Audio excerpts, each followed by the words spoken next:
est le témoignage que nous aimons, nous l'aimons.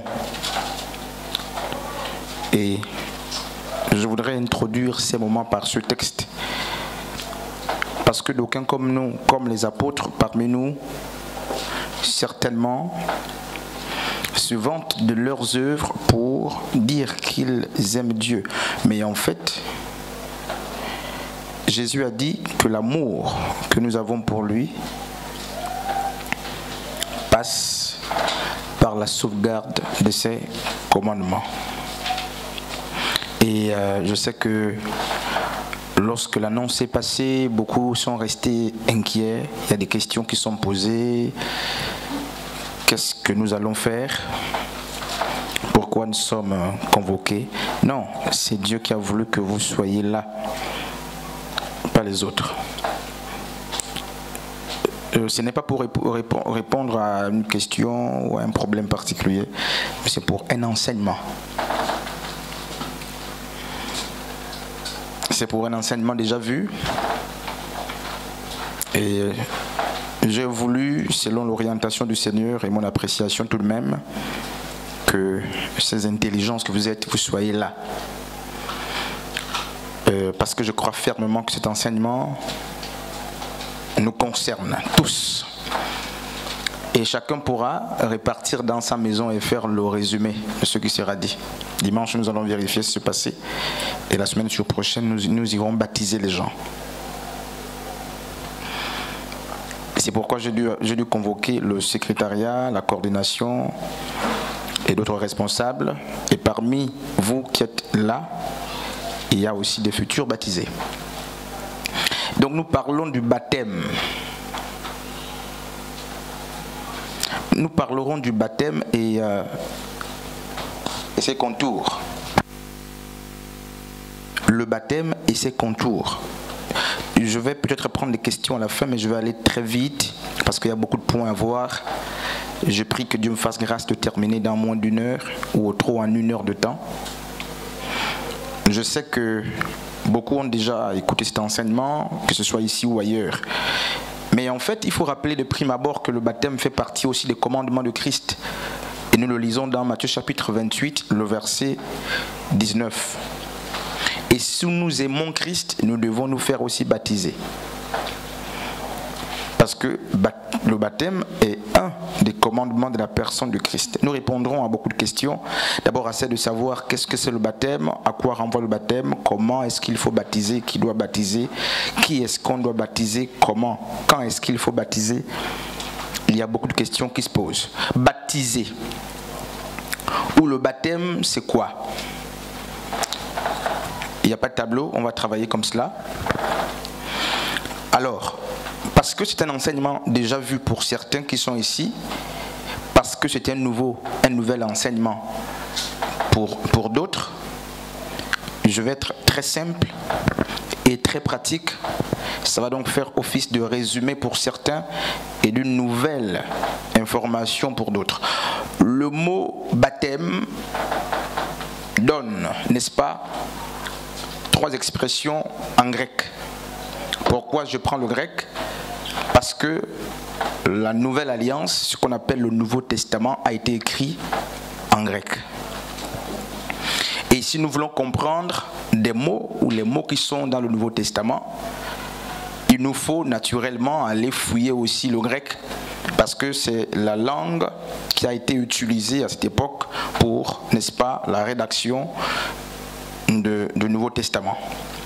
Et il faut rappeler que lorsque Rome a conquis ou dominé, n'est-ce pas, les Grecs, l'empire est devenu l'empire gréco-romain. Seulement, les Romains dont la langue était le latin vont continuer avec le grec comme étant la langue administrative. C'est pourquoi justement le grec est resté.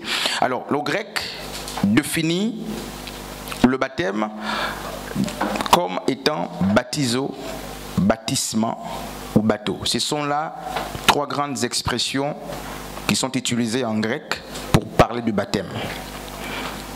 Baptisement, bateau ou baptizo. Mais baptisement, bateau ou baptizo, c'est ce qui a été francisé et qui donne baptême en français. mais ce n'est pas une signification ou une définition.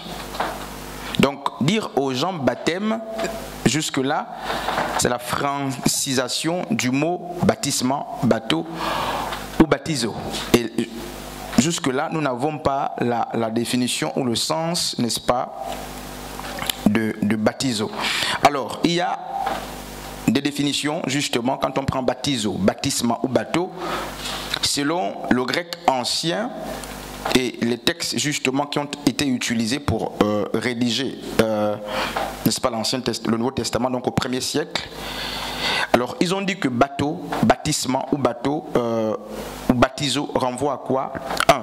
Plonger, immerger, submerger, mouiller, laver, consacrer, renommer, débuter, engager.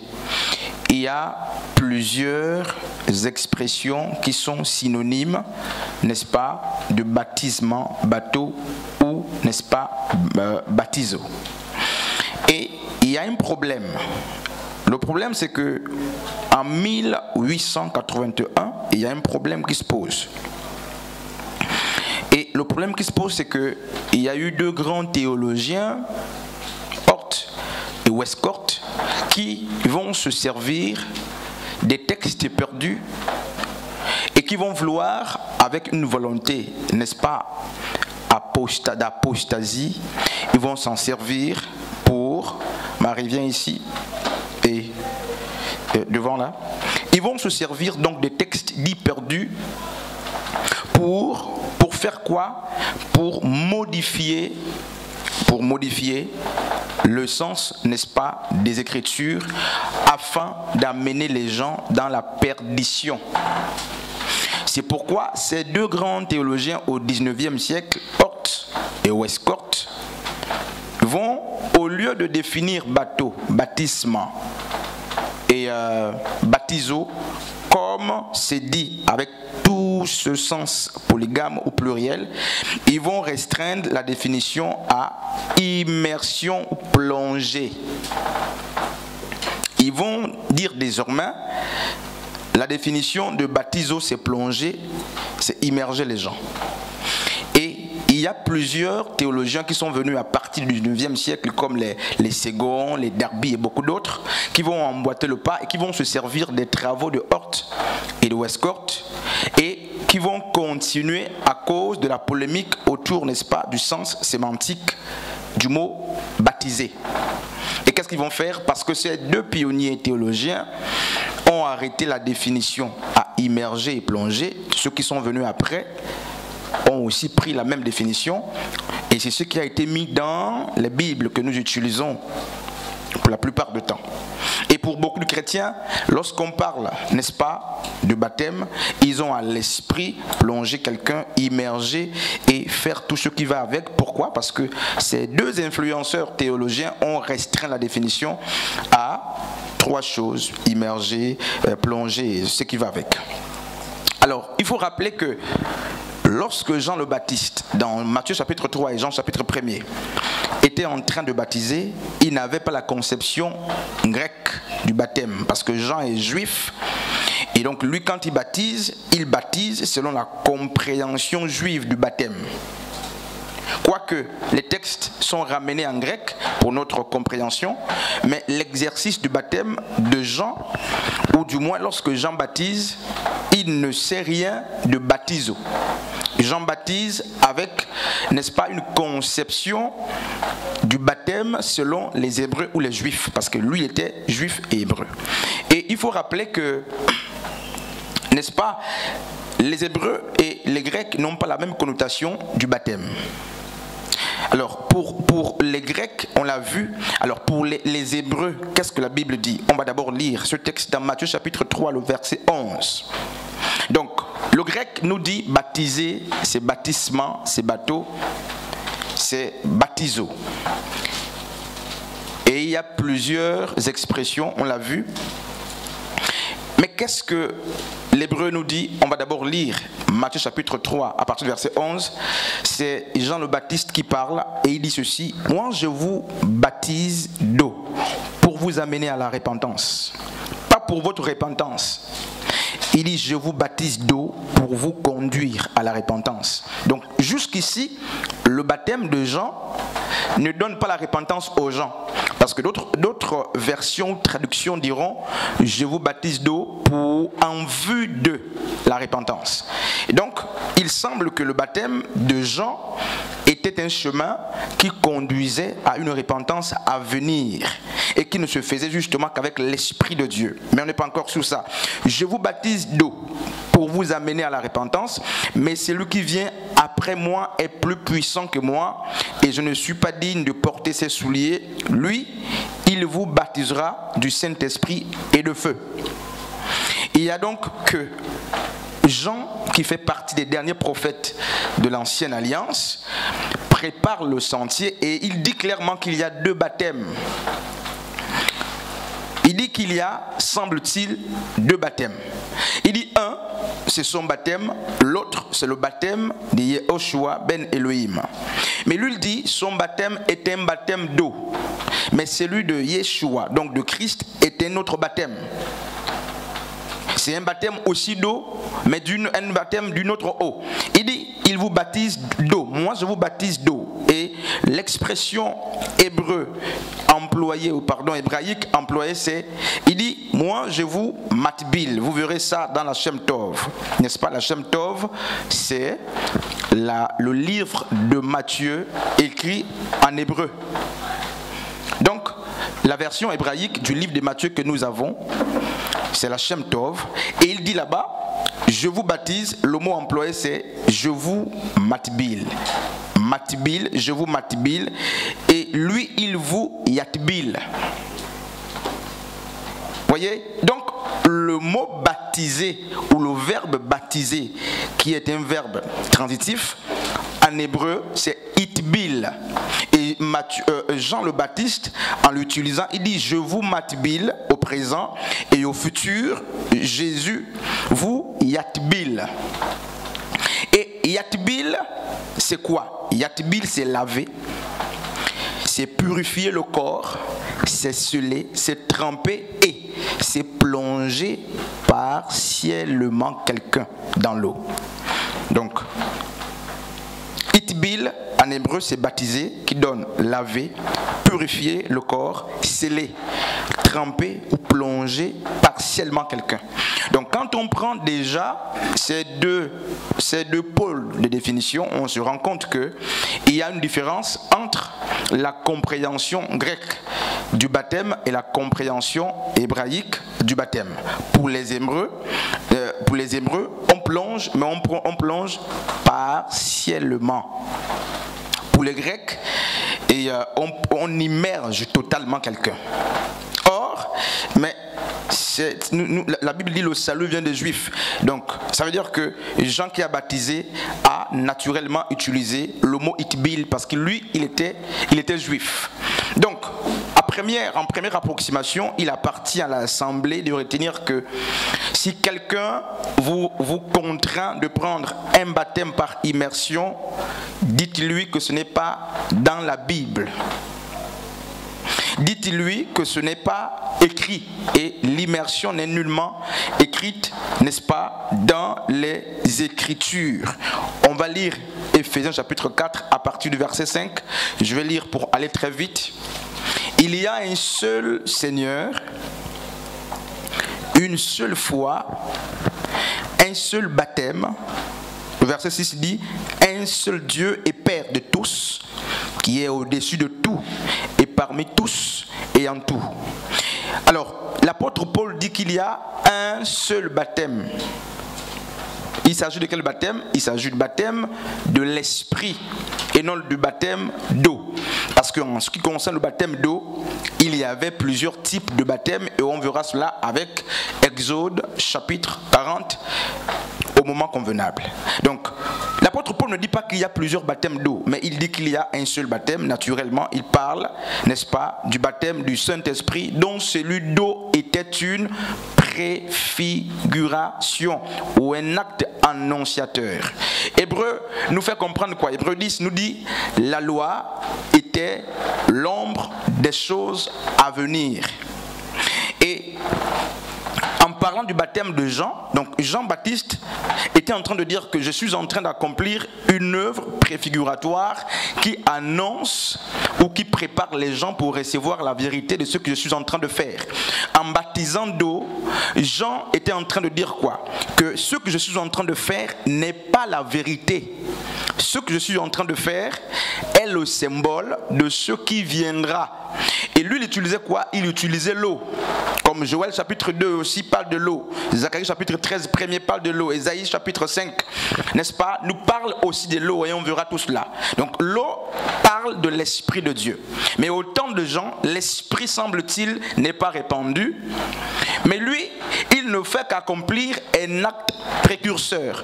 Un acte qui annonce. C'est l'ombre. L'ombre précède donc la réalité. Donc, si je dois être cru, le baptême de Jean n'était pas la vérité.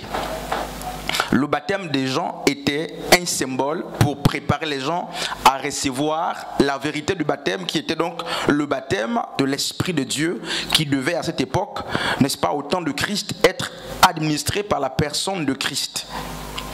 Jean chapitre 15, le verset 3. Je disais qu'on va aller très vite. Alors,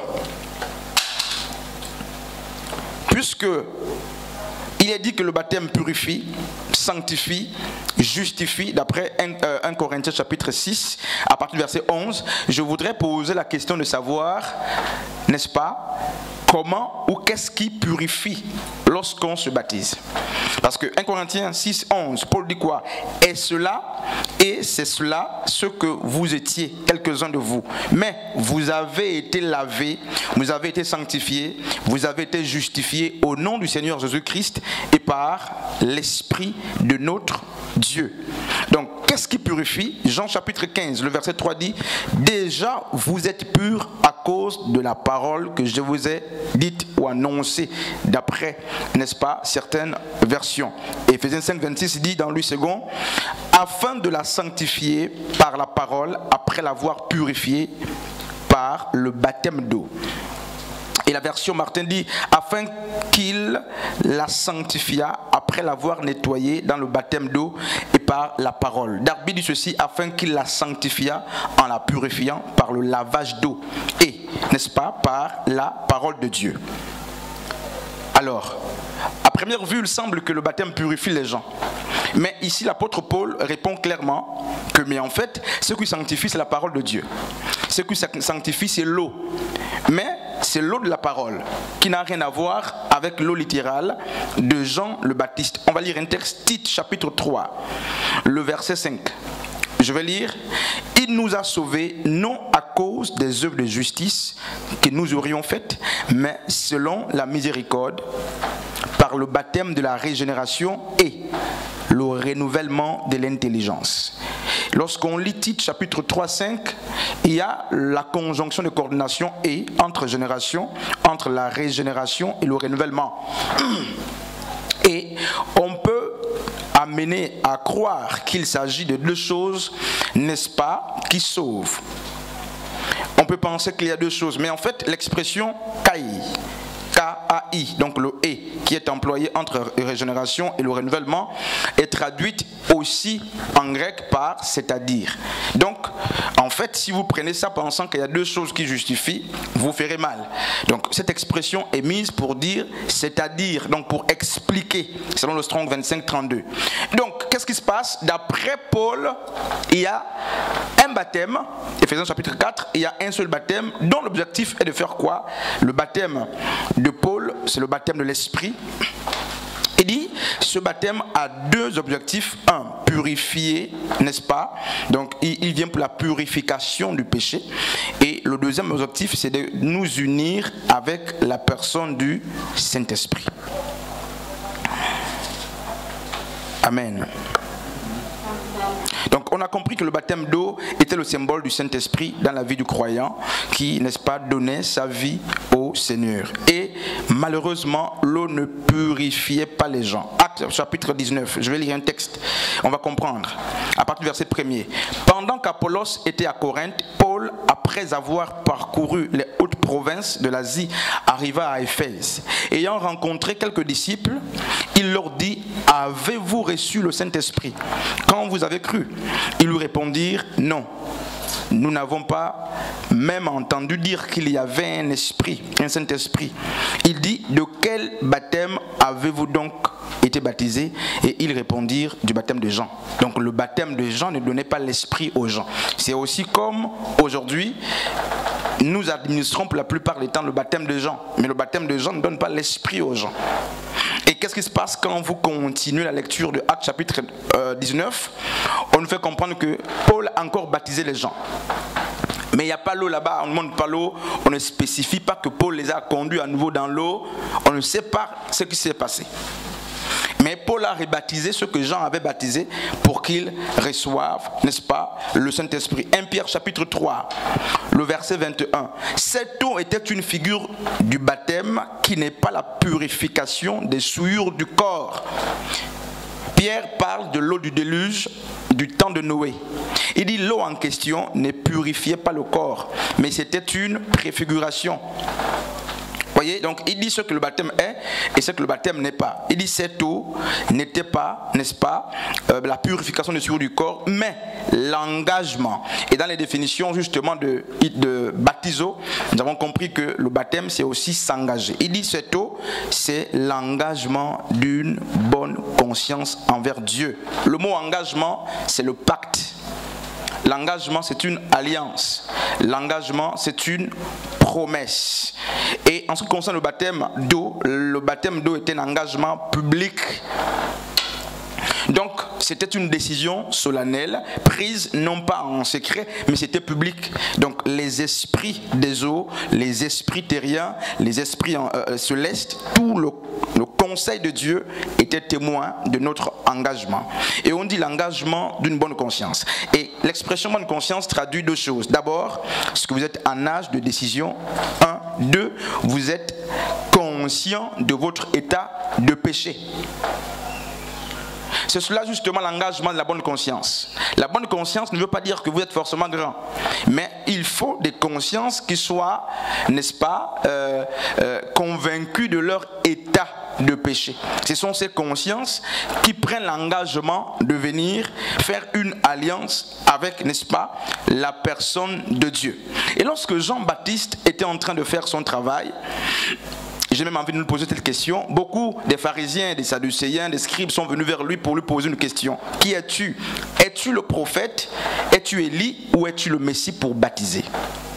Il semble que le baptême était l'exclusivité justement d'Élie, du Messie et du prophète dont parle Moïse dans Deutéronome 15, en disant justement: le Seigneur suscitera d'entre vous un autre prophète comme moi, écoutez-le. Et les pharisiens vont lui dire: mais qui es-tu pour baptiser? Est-ce que tu es ces personnes-là pour que tu baptises? Donc, tout le monde ne baptisait pas. Et le baptême, à cette époque, était un des signes des prophètes. Et lorsqu'ils voient Jean-Baptiste en train d'exercer le baptême, comme beaucoup parmi nous, ils l'ont vu en train de baptiser, ils lui disent: non, mais en fait, il faut que tu sois un prophète.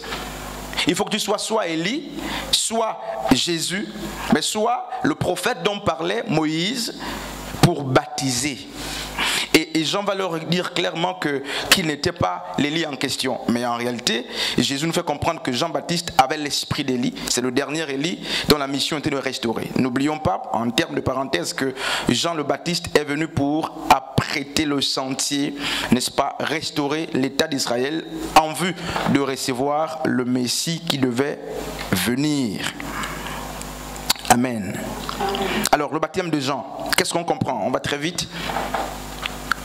Comment Jean baptisait-il? Et pourquoi est-ce qu'il baptisait?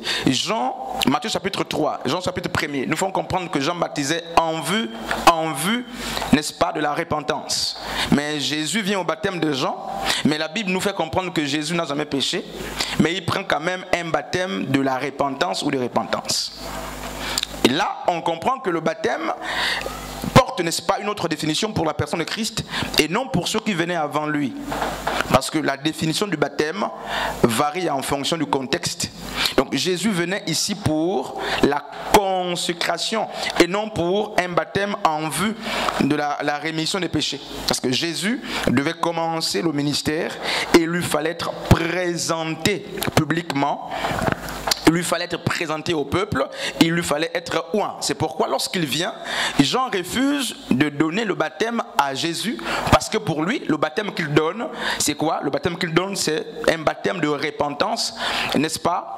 Mais c'est un baptême d'eau en vue de la repentance. Et lui, il se rend compte que Jésus est celui qu'il a dit dans Jean chapitre 1er 29, qu'il était l'agneau de Dieu, donc sans péché.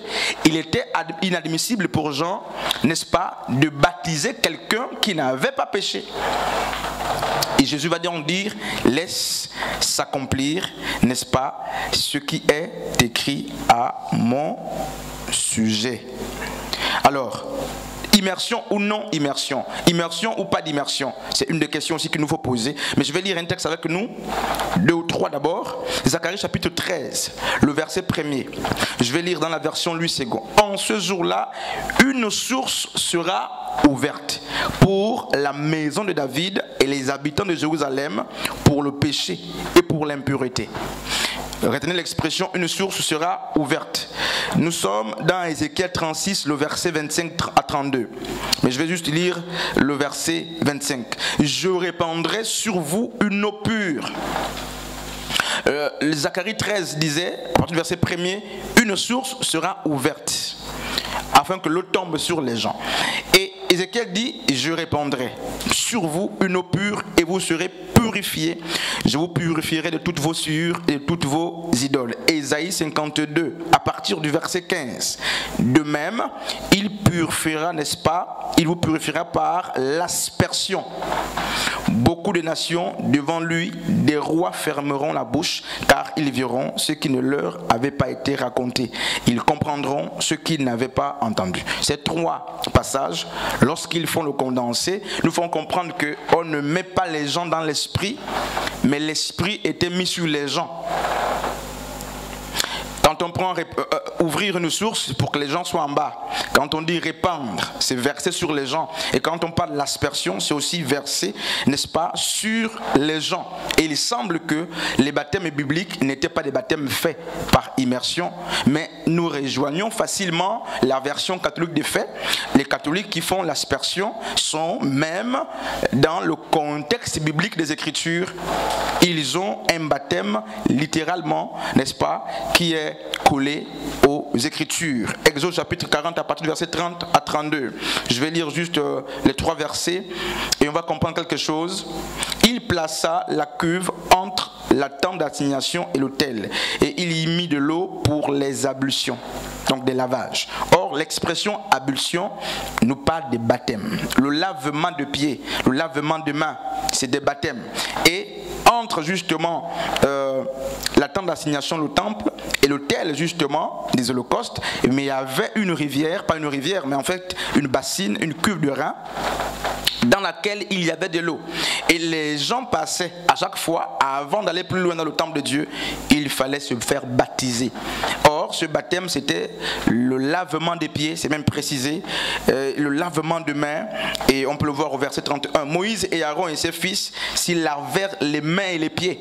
Ailleurs on dit, ils se sont fait baptiser. C'est le baptême, n'est-ce pas, de l'ancienne alliance. Amen. Et j'espère que je ne vais pas très vite. Sur le baptême de l'ancienne alliance, il n'y avait pas l'immersion. Et remarquez même lorsqu'on dit que Moïse et le peuple d'Israël sortant de l'Égypte a été baptisé à Moïse. Mais l'épisode nous dit que la mer a laissé passer les gens. Alors, comment est-ce qu'ils ont été baptisés? Mais alors qu'il n'y a pas eu l'immersion, ils ne sont pas rentrés dans l'eau, la mer s'est ouverte, a donné un chemin, ils sont passés. Mais on dit, ils ont été baptisés. L'épisode d'Élie avec son fils Élisée, et c'était aussi un baptême parce que Élie va frapper avec son manteau, n'est-ce pas, le Jourdain, et il y a eu l'aspersion parce que lorsque l'eau frappée remonte, ça retouche, n'est-ce pas, mais ça retouche ceux qui étaient debout. C'est pourquoi ils ont posé la question à Jean, es-tu Élie? Parce qu'ils savent qu'Élie a baptisé. Élie a baptisé, n'est-ce pas, son fils Élisée en frappant justement le Jourdain et par l'aspersion. Donc l'eau se jette, les gouttelettes ou les gouttes d'eau se jettent et retombent sur eux. Voici